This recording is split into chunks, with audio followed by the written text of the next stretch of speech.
Okay, we're going to jump right in. Wow, thank you for joining us for our first Meet the Scientist program of our new year. We are pleased you're able to join us and hope everyone is staying safe and healthy as all of us continue with the challenges of the COVID-19 pandemic. We are so fortunate to be joined tonight by two amazing members of our DRI Education Department, and we hope you'll find this session informative and useful as you navigate your own diabetes or that of your loved ones, your children, others that you care for that are living with this disease. We also felt this was a great time of the year for some reminders around healthy eating and making smart choices for a healthier you this year. Before we jump into meeting our presenters, I wanted to just share some brief information about the Diabetes Research Institute and Foundation. The Diabetes Research Institute, as many of you know, leads the world in cure-focused diabetes research as one of the largest and most comprehensive research centers dedicated to curing diabetes. The DRI is aggressively working to develop that biological cure for diabetes by restoring natural insulin production and normalizing blood sugar levels without imposing other risks. The mission of the Diabetes Research Institute Foundation is to provide the Diabetes Research Institute with the funding necessary to cure diabetes now. As supporters of the organization, we certainly thank all of you who've played a critical role in curing this disease. The groundbreaking work of the DRI and beyond would not be possible without the support and donors like yourself. Tonight, we have a presentation about managing your diet while living with diabetes, which will address eating in the real world. We'll discuss how to make better choices while eating at home, at a restaurant, or as a guest at someone's house. As a father to two children who live with this disease, I can tell you, especially when they were younger, these were real challenges. We all know that life happens and doesn't always go according to the way we plan.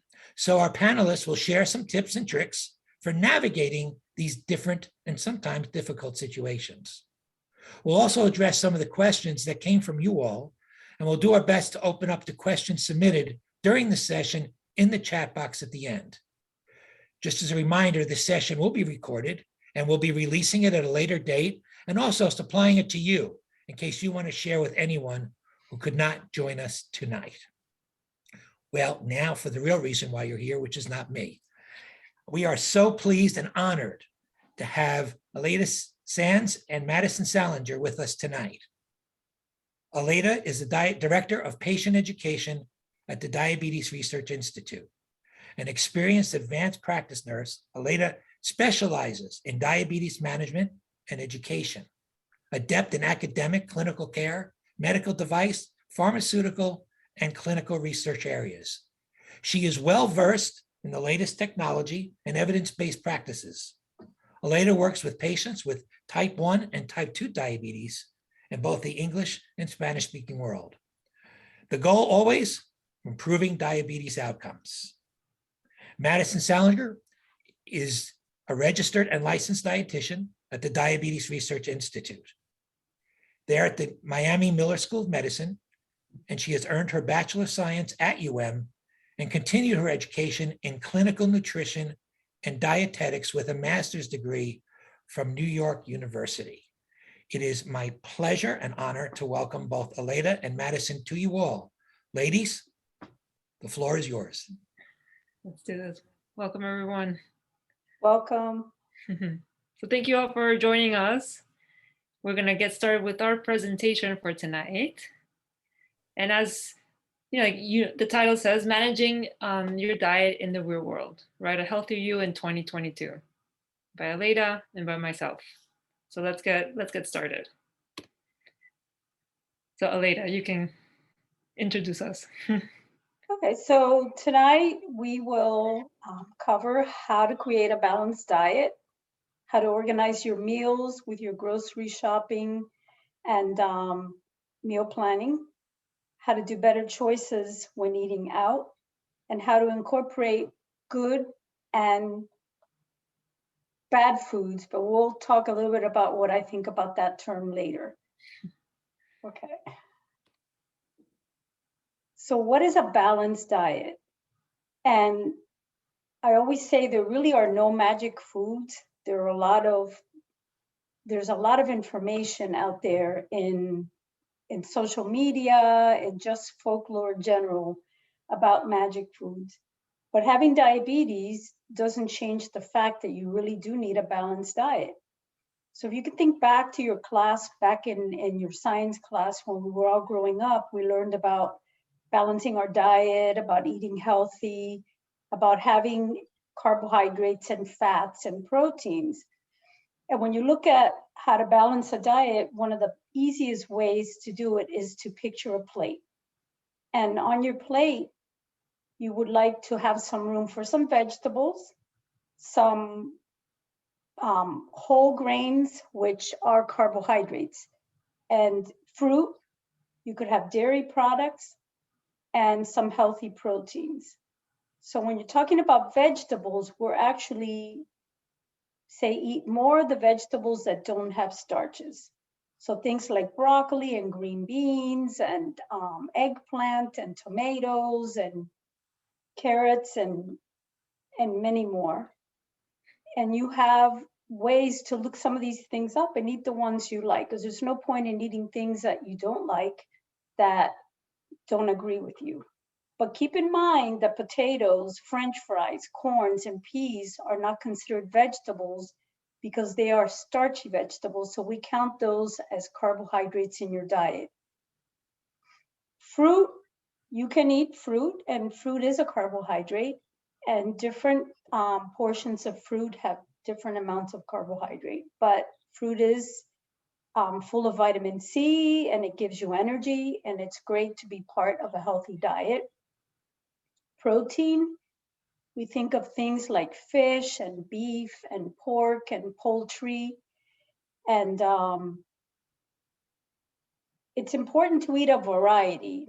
Now, once upon a time, they were saying, don't eat pork, don't eat beef. The message has changed a little bit because what they're saying now is eat a variety of protein, try to eat more fish, especially those that are high in omega-3s, if you like them, and eat more chicken, and look at your protein to make sure that it's the cleanest cut that you can buy, and focus on your portion size. We know that typically 3 to 5 ounces per meal, depending on your body size and your the health of your kidneys.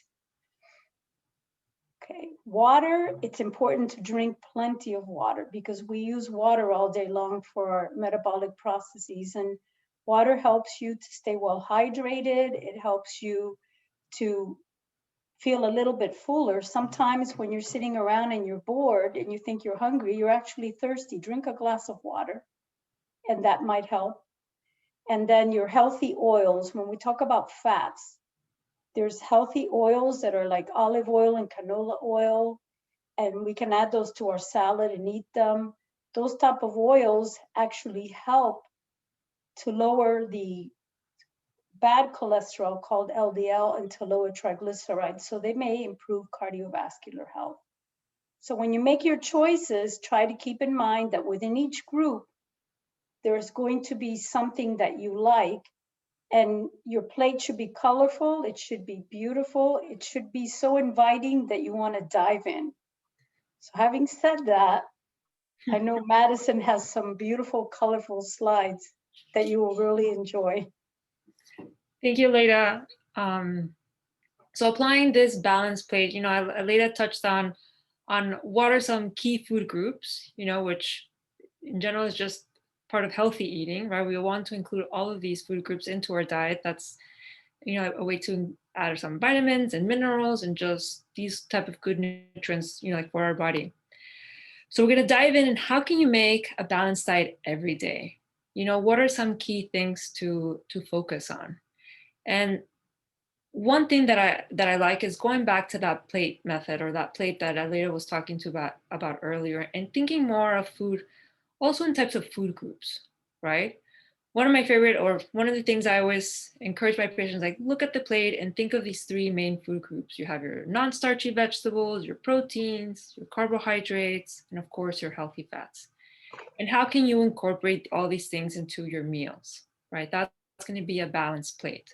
And as Aleida mentioned before, also the portion sizes of each thing, right? Depending on your body size and all of that, that's going to be, you're going to tweak that according to that. So the first thing, when you're trying to create a balanced diet every day is you have to get organized, right? You have to plan ahead, first of all, right? You have to look where your week is going to look like, where your day is going to look like, right? Are you working from home? Are you working from the office? Are you going to school?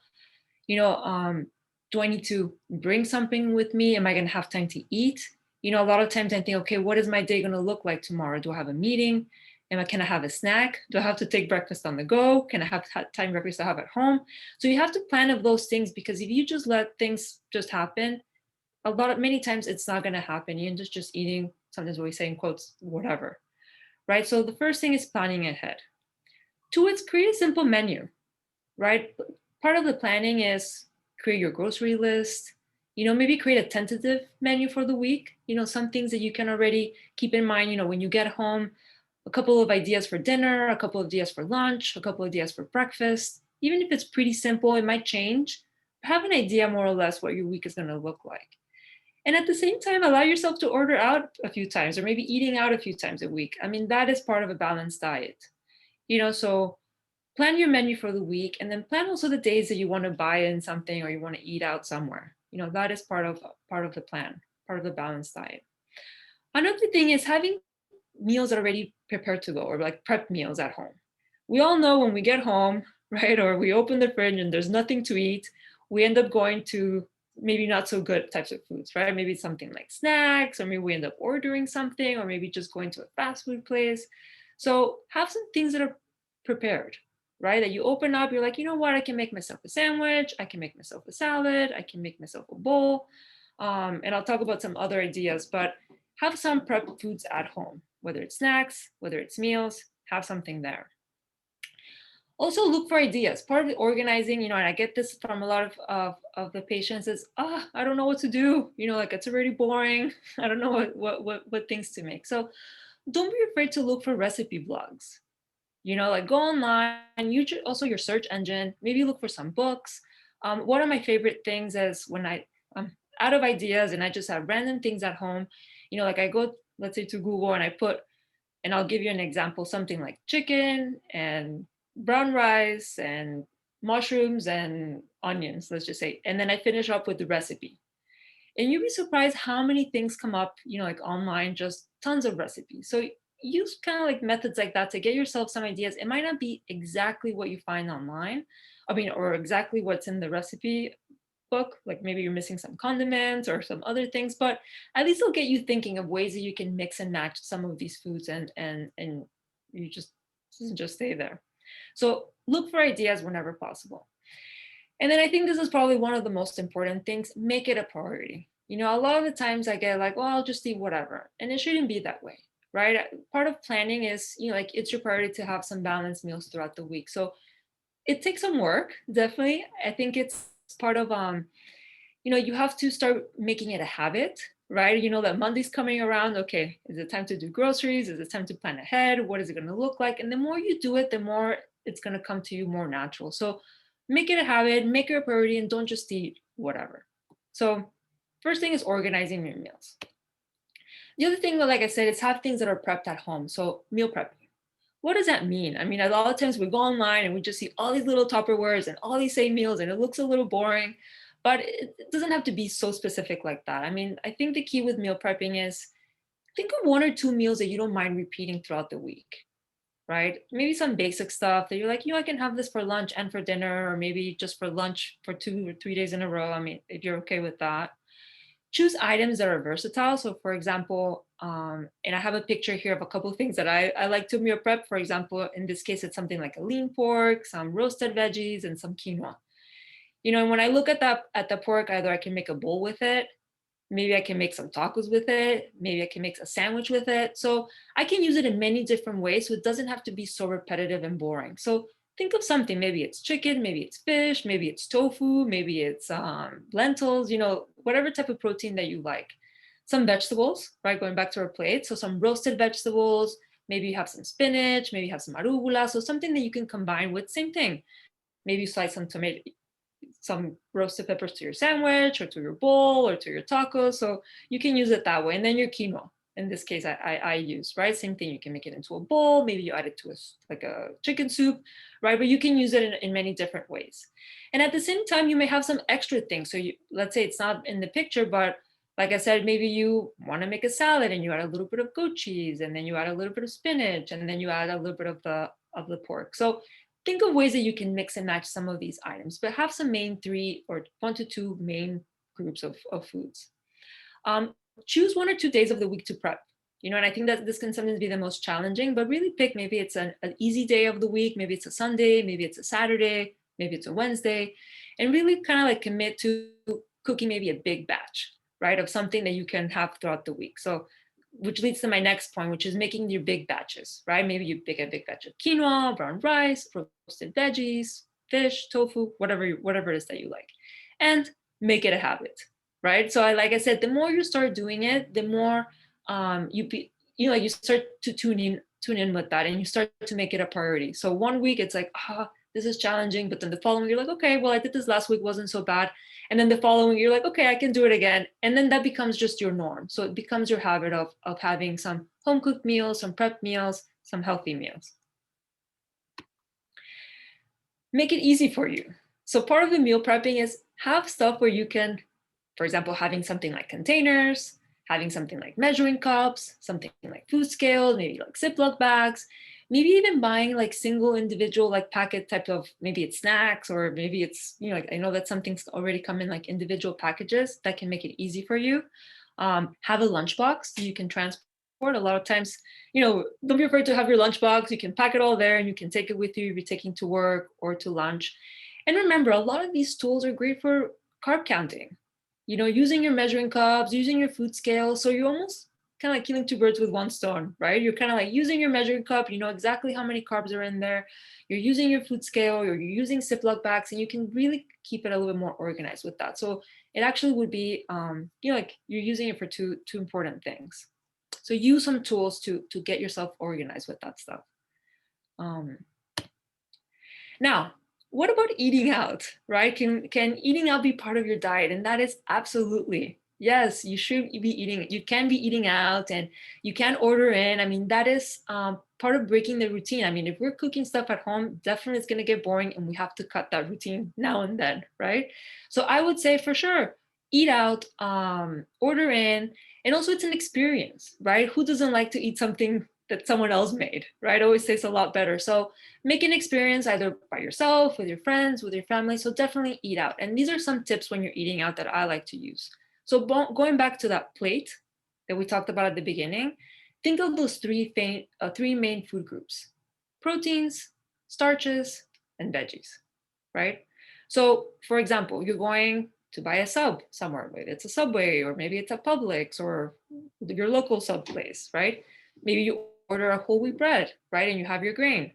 Maybe you choose some turkey slices or some ham or some fish or tofu, whatever you're choosing. Add some veggies, add the toppings: tomatoes, lettuce, cucumbers, mushrooms. I mean, whatever they have, like pack it up with that. Maybe you choose some light mayo, maybe you choose some mustard, maybe you choose some avocado, but that's a way that you can, you have all three main food groups in that meal. Something like tacos. Get yourself a corn tortilla. Maybe it's some shredded chicken, maybe it's some beef, and maybe you add some pico de gallo to it. Maybe it's a cabbage salad. Maybe you get a salad on the side. But again, it's those three main food groups. Maybe something like going to, and I put Denny's, but maybe it's a brunch place. What would I order there? Maybe you get a veggie omelet, right, with a side of whole wheat toast, or maybe with a little muffin, English muffin, right? Or maybe it's just like a side of, like a whole wheat bagel. But you can include all these three. You have your starch, you have your protein, in this case would be your eggs, and then let's say you add some, pack with some veggies if you get a veggie omelet. Now, one thing to remember is many of these places may have large portion sizes. So it's okay to share with someone, if it's a really large size, maybe you come up with a plan, whoever you're going with, and you can share, maybe take the rest home. And then you have, you have another batch of food that you can also repeat during the week. Also, sometimes you can check out the kids menu. You'd be surprised. Some of those portion sizes can be really large. like the adult portions, and then the kids portion are just right for you. So just check it out. I mean, if it's too small, then go for the other option, but see what they have, depending on where you're eating. One thing that I love is looking at the menu ahead of time, right? So one of the things is, I mean, I go on my phone, maybe I go on like Yelp or one of these apps, like where I'm like, okay, where are we gonna eat? And I check out the pictures, I check out the menu, and I say, okay, is there something that I can eat there? Something healthy, what are the options? And I get to browse the menu and kind of like already come up with a game plan before I'm even there. Or, I'm like, you know what, guys, I'd rather go somewhere else. This place has a little more options, and you can find a place that works for you and also for whoever you're going with. So always look at the menu ahead of time. And when possible, depending where you're eating, sometimes you have the nutrition facts available online. So if you can, just check it out, go online, see what it is. I mean, some of these places that you can create your own meal, you can kind of like tweak it and then you can make it work for you better, rather than going there and just getting, like whatever's already pre-made for you, right? If it's one of these like salad places or salad bowls or one of these. So check out the nutrition facts online if you can.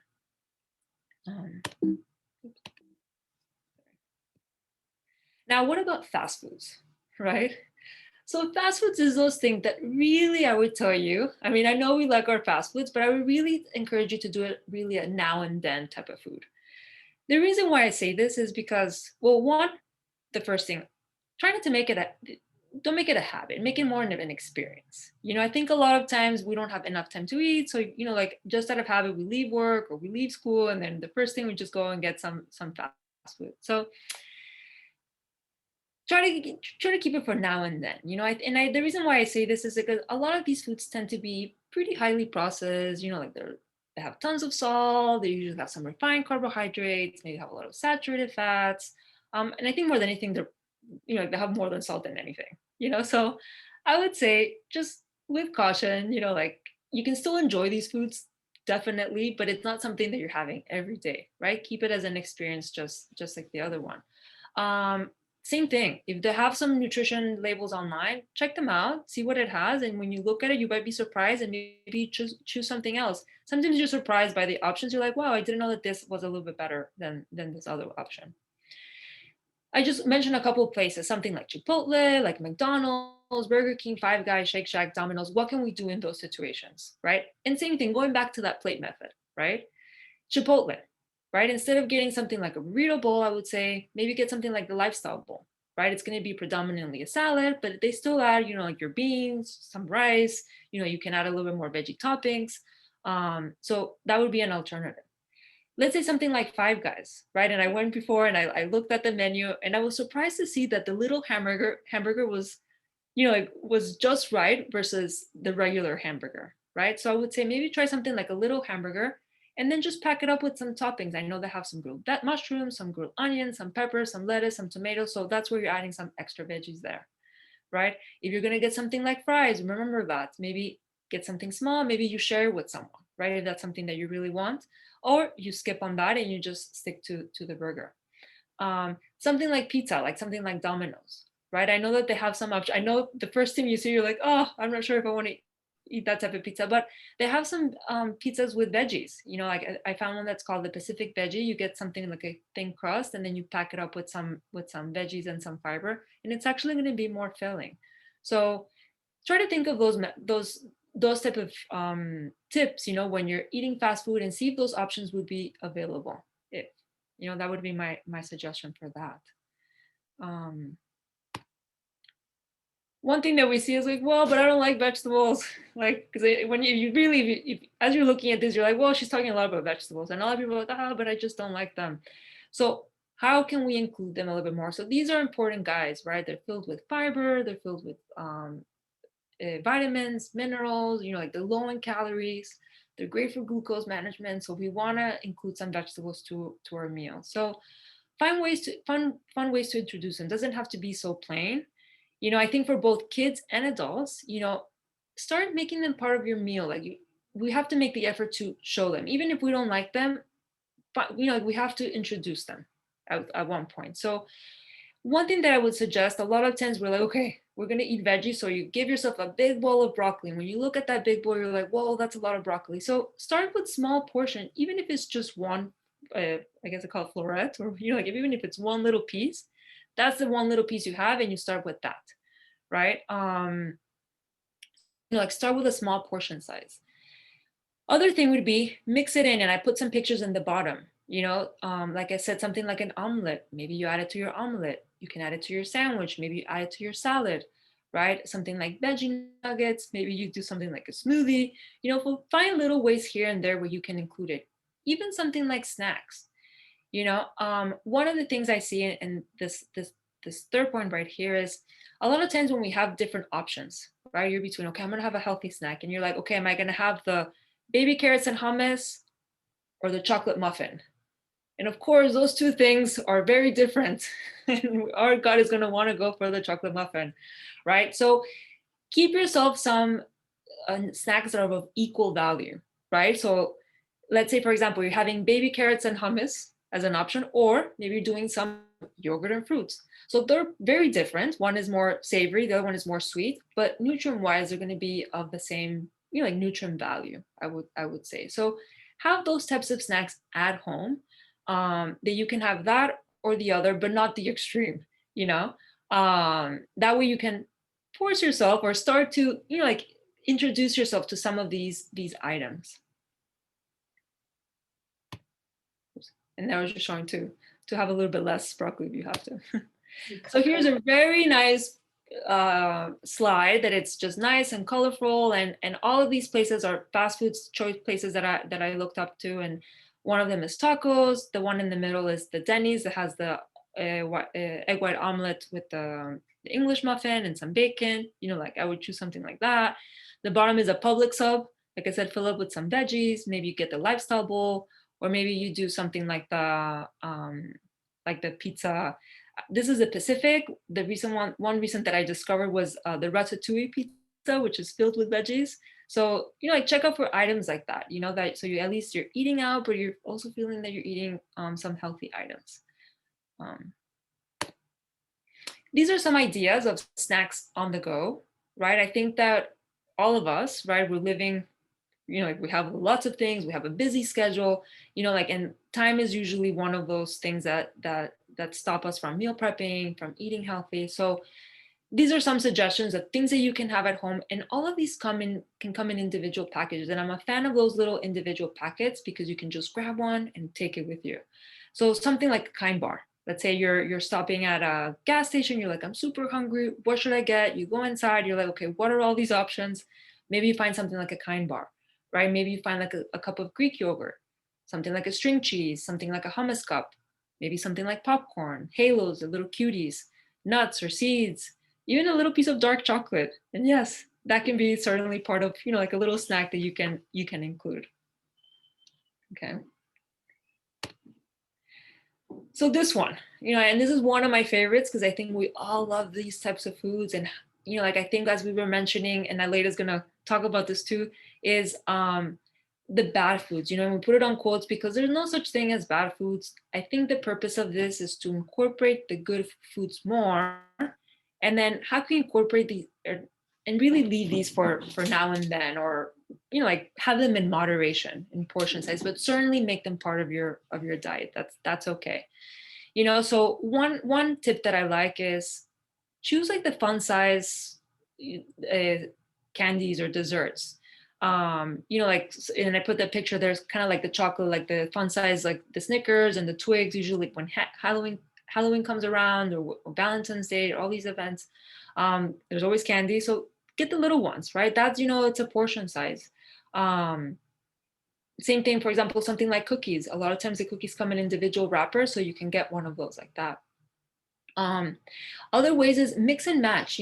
Some of these items with a little bit more nutrient dense types of foods, because I think what happens with some of these, let's say candies, desserts, chips, things like that, is they're not really filling, right? So how can you make these not so filling foods more filling? So nutrient dense types of foods, that's what's gonna help with that. So for example, this is my favorite, my cup of yogurt, maybe I put some strawberries in there, and then I put a couple of drizzle of chocolate chips on top, right? So you're having some protein from the yogurt, maybe it's like a plain one, or even like one of those like low sweetened ones, some natural sugar from the strawberries, and then you're getting that little hint of of chocolate, that dark chocolate that we love, right? Same thing, maybe it's not dark chocolate, maybe you grab an Oreo, maybe you get a Chips Ahoy and then you crumble it on top, and that can be your little topping for your yogurt, and that's okay, right? Maybe you're having some chips, and I put baked chips, but like pita chips or, you know, like those kettle chips, maybe you get those single individual bags and you have it with some hummus, maybe it's some carrot hummus, maybe it's some homemade guacamole, right? So now you're mixing something like that with a little bit more nutrients, and that's actually going to be more filling than if you just eat the food by itself. So those are some tricks. So Greek yogurt with some berries and chocolate chips, the baked chips with some hummus, maybe carrot hummus, and you put in a veggie in there. Maybe you get those mini muffins. Instead of getting a regular one, you get the baby ones. Something that I would do is maybe I put a little nut butter on top of it, right? So it's going to make it a little more filling. Maybe I make it into a little sandwich. I would do something like that. And then same thing, maybe like ice creams. You know, you're like, oh, we really want some ice cream. Maybe get the little quart ones, or maybe you get the little ice cream sandwiches that comes in a little individual packet. And that helps you with portion size, and also stay within a moderate also sugar content and all of that kind of stuff. So I think that's great. And I just wanted to add a couple of comments. Well, I don't like my patients to come into my office and say the words bad and the words cheat. They're not, I don't like those, because I told them the only thing that you need to do is learn how to count carbohydrates, learn what amount of carbohydrates you can have for a meal, and how to match the insulin to your carbohydrates. So that way, perhaps you want to have a little mini muffin today, and maybe you can eat a little bit something less of, maybe less bread, or maybe you're having hot dogs that day, and maybe you can have the hot dog without a bun and then have the muffin. So you can mix and match, count your carbohydrates. And I mean, it's the whole idea is to enjoy eating and not feel like you are bad or like you were cheating, because those two words actually will lead people to develop eating disorders later in life. So it's better just to plan it. Like Maddison said, if you have Halloween, you can be very creative with the kids. I raised a child with diabetes. He was 2 when he was diagnosed. And we would make a deal with the candy. Like I would let him eat one piece of candy. We would match it. And then sometimes if he had a lot of candy and I'm like, what am I going to do with all this candy? I would buy it off him. I would give him 5 cents for each piece of candy. And then we would go to the toy store and buy a transformer or whatever he wanted. So he was happy. He had a treat. We had a lot of fun. And he didn't have to feel like he was being left out in some kind of way because of diabetes. So be creative, have a lot of fun, and work with your kids, and let the kids be kids, but let them do it in a healthy way. So, okay.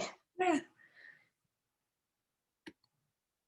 So these are just some ideas of the like individual wrappers, like I said, and it's really more for portion, you know, and it's, you know, like I said, like I like the hummus, maybe some apple slices. I like the Greek yogurt, the peanut butter. I recently started, you know, like I discovered this dark chocolate sunflower butter, and I loved it because it was sweet and chocolate, and it's also nutrient dense. Because I think one of the things that, you know, like I'm trying to emphasize that a lot of these things have to, you know, to have some nutrients also, right? Rather than just sugar, for example. So this one, for example, has some sugar. You can put it with a toast, with a cracker. So finding items like this also that have some nutrients, that have some flavor, so it's not so boring. But what I like about this image right here is just showing that there's individual sizes that you can have, and it helps you with portion, and it helps you include it as part of your diet, and it, you know, like in your everyday diet, and that's okay. So in conclusion, you know, make eating healthy a habit and a priority, right? So it takes some work, but I think once you get that going, you know, like it starts becoming easier, and you slowly start becoming more creative, you know, and I think one of the main things with eating balance is, I mean, eating a little bit of everything, and certainly focusing some of these nutrient dense types of foods that we want to include. As Aleida was saying, make it your own, make it enjoyable, right? I mean, this is, when we say diet, I mean, what we mean by that, it's what you do every day, right? And it's what you do with your friends, what you do by yourself, what you do with family. So it has to be something that you enjoy. So incorporating the good, like the nutrient dense types of foods, but the way that you like them or how you like them. So, like I hope some of these tips helps you create kind of like your own meals and menus and things like that. Planning ahead is key. We know that. So, like make sure to prioritize that, plan ahead, think ahead, make your grocery list, have a few things at home, like that's going to be important. Allow yourself to include, like eating out, include some of these bad foods. I mean, or quote unquote, like more sugary foods or chips, things like that. I mean, those are okay. So you include them and find a way to include them. And it's balance, so have fun with it and like make it your own, and enjoy it. So I hope this was helpful. Like, thank you so much. I hope all of these tips were good for everybody, and like we're open for questions. And I don't know, lady, if you want to, I'm just gonna leave this slide right here. I put some sources that I think could be helpful. Like I said, don't be afraid to look for stuff online. Like one that I like is superhealthykids.com. They have a bunch of ideas there on like lunch boxes and snacks and ways that you can like, it makes it look pretty. I mean, remember we eat with our eyes, so making something look pretty, like we already want it. Eatingwell.com is a place that has tons of recipes, so I like to go there for some ideas too. Calorie King, I mean, maybe many of you might be familiar with this app or with this website, but they have tons of nutrition information there, especially those things that are, for example, what is the carb count of the fun size Snickers? You probably can find it there. So use this to get some of those things that might not be so, like so obvious. And I don't know, later. Yeah, before we go to the questions, I was thinking back on the going back to the vegetables and how to introduce them. And I was going to mention that one thing you can do with a very, very young child is make a face on the plate. And now you're not eating carrots.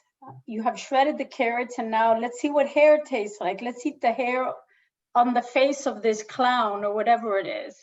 And broccoli, oh, let's eat the eyes. Maybe the eyes are broccoli, or you made a mustache with something, or you made a beard. And that way you eat it with a child, a very young child, and you get them used to it. So they are not necessarily just saying, no, I don't like vegetables. And so that was one idea, and it's a fun game that I used to play with my son when he was 2. He didn't want to eat. And there are there's some websites out there. There's an Instagram page.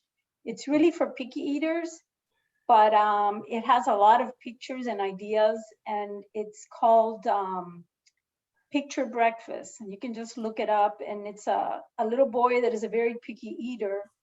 And the father developed these ideas and how to talk to him to get him to eat by getting him to come up with a theme for a character like Harry Potter or something else. And then they create something on the plate and he eats it. So just some fun ideas so that when you are with your child and you're trying to get them to eat, it becomes more fun and takes some of the stress off you as the worried parent.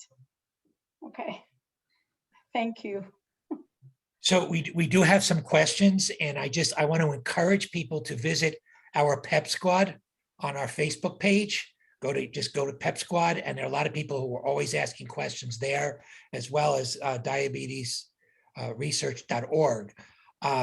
It sounds like the biggest message that I heard today was it's about choices and being creative and doing things along those lines.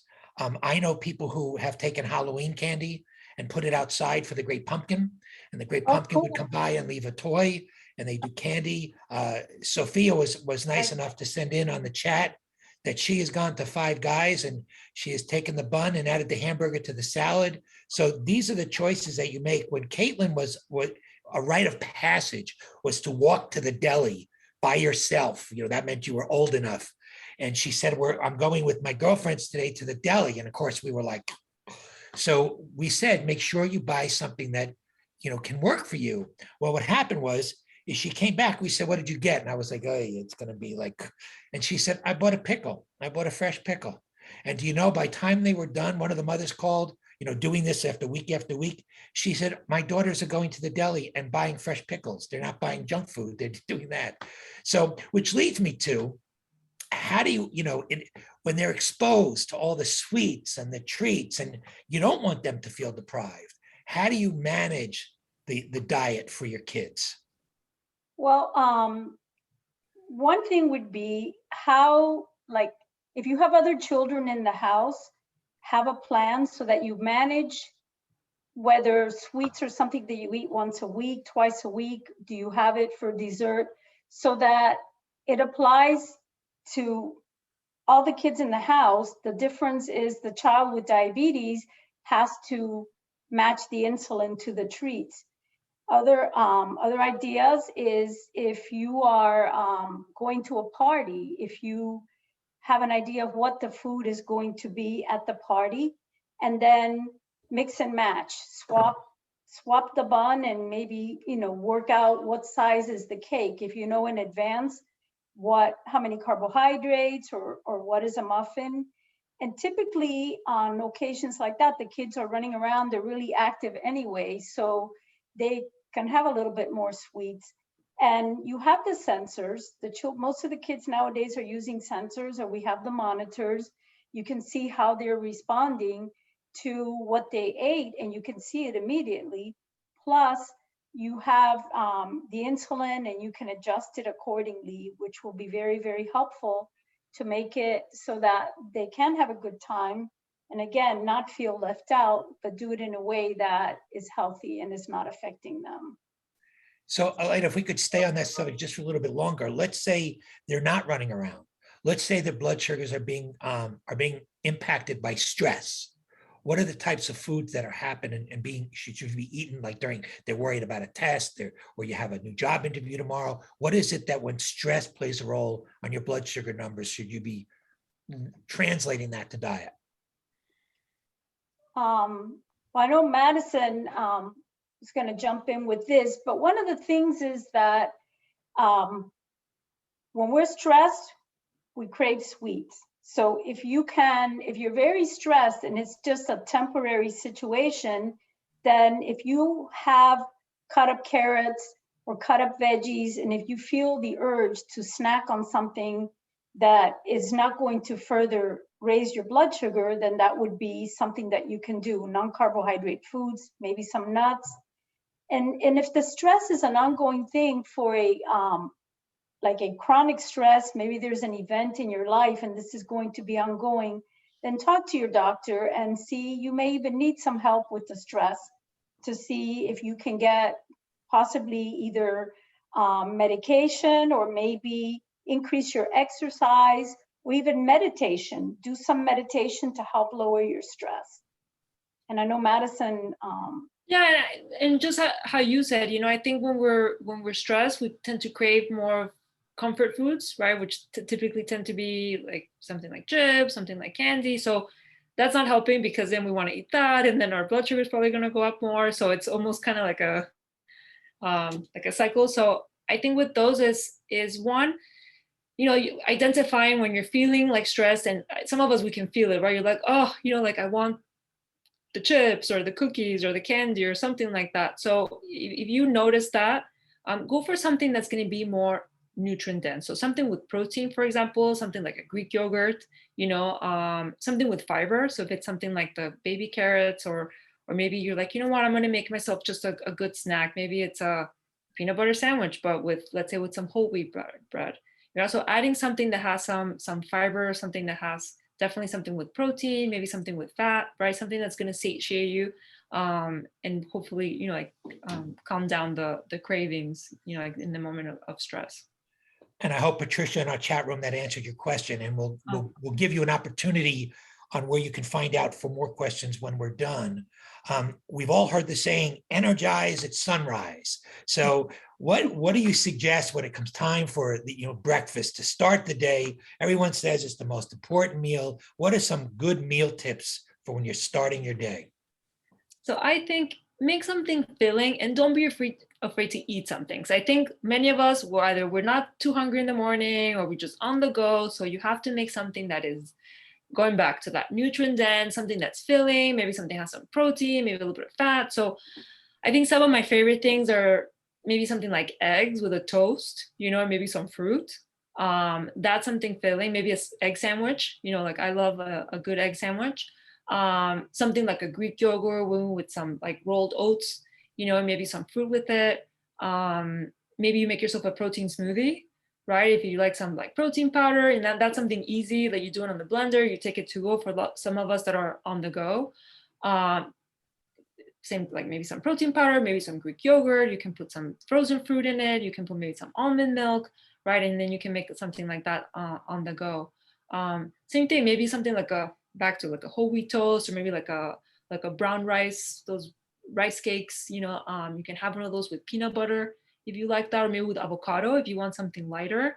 And then same thing, maybe a toast with avocado, maybe you put a sunny side up, an egg on top, and make it like that, something filling. So something with fiber, something with protein, and maybe a little bit of, like something with fat. So those three things, but make them, like I said, some of these like nutrient dense types of items rather than just eating like a granola bar and like going, so add some protein, add some fat to it. I think that helps with the breakfast in the morning.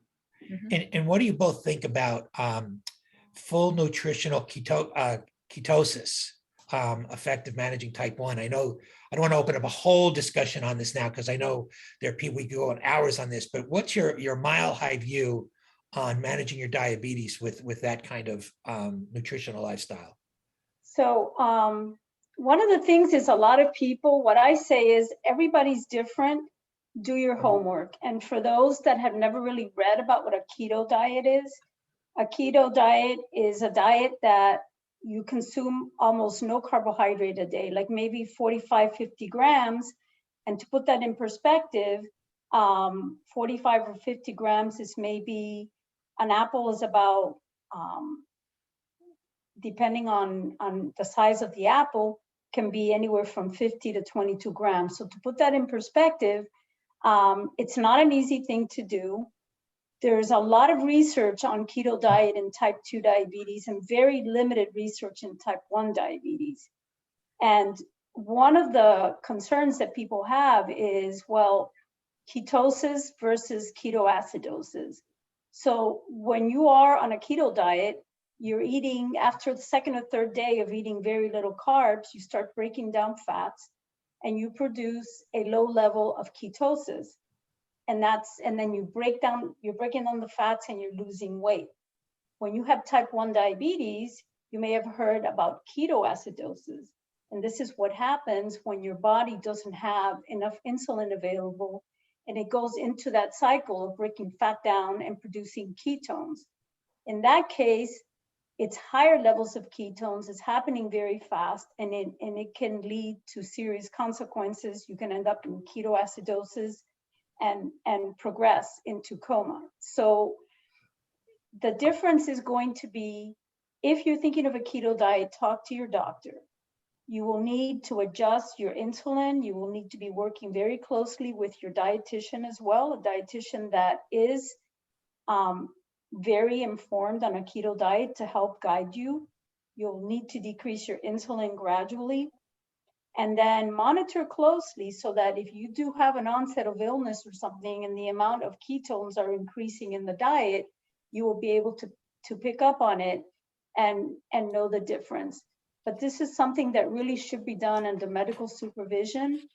And again, there's a lot of interest in it because people really do lose weight and it really does help lower A1C, but not enough research has been done in type 1 diabetes. I don't know if Maddison, if you would like to add something. And I mean, I guess more just in a nutrition. I mean, I think that sometimes with the keto diet is that, it's a tough diet to do, and I think that it's long-term, it's very hard to maintain. And I think that's why a lot of us try to, like go more for a balanced diet, and I think, as you said, every person is very individual. And I think when you're planning out your diet, always like talk to your doctor, to your registered dietitian, diet is very individual. But I think one of the things that sometimes we miss out is fiber, and fiber is actually really good for you, and I know it's a carb, but fiber is great for gut health.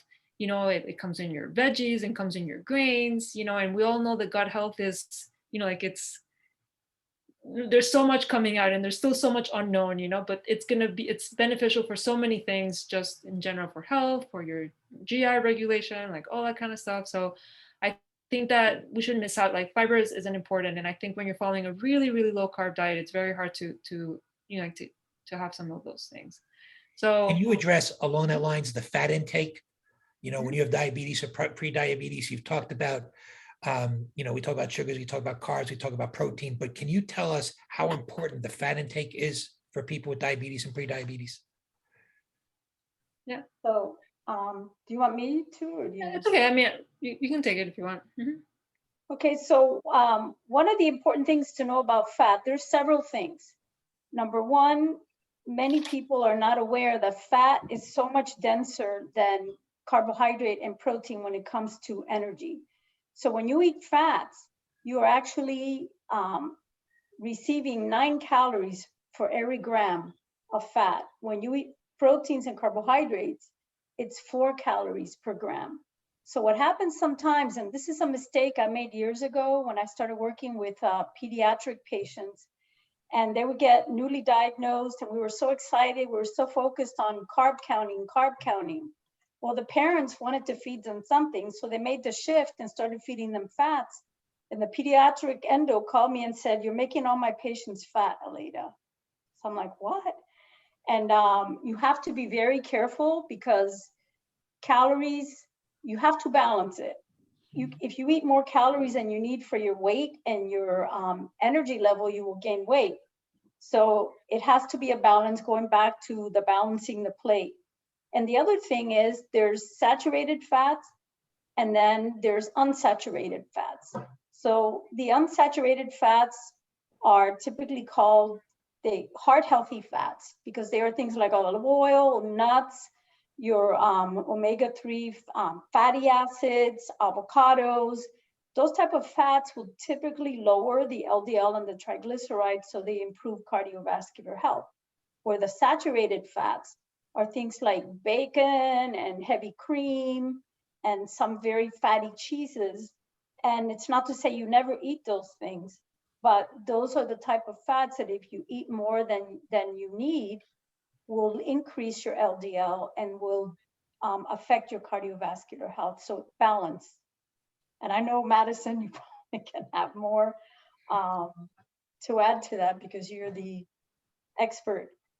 Yeah, what you said, perfect. Like adding good fats into your diet, and I think mixing it with some carbohydrates, I think that's great. Also helps with good glucose management with certain snacks and stuff like that. So I think fat is definitely like something that we like, and like she said, like it's a high calorie food. So just if you're like, if you don't want to gain weight, you just have to watch out how much you're adding. So it's not the same thing 1 tablespoon of peanut butter than 2 tablespoons of peanut butter. So you have to watch out for that, but it's certainly a good thing to add. Well, I want to be respectful for keeping everybody for the hour. And so we're going to take one more question that I have here, which I think is a really, really good question.